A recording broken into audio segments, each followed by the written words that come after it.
ये तस्वीर तुर्की के ज़लज़ले के मुकाम की है।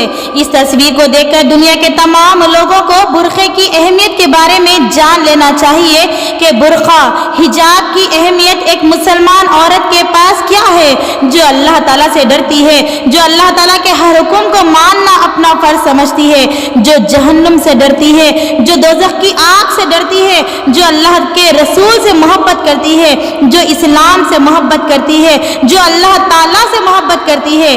जब हम किसी से दिल से मोहब्बत करते हैं ना, तो उसकी नाराज़गी से डरते हैं कि कहीं वो हमसे नाराज़ ना हो जाए। एक मुसलमान औरत के लिए बुर्क़ा ही उसकी इज्जत है, उसका वक़ार है, उसकी शान है। बुर्क़ा ही है जो अल्लाह ताला की तरफ से औरतों को दिया गया ख़ास तोहफ़ा है।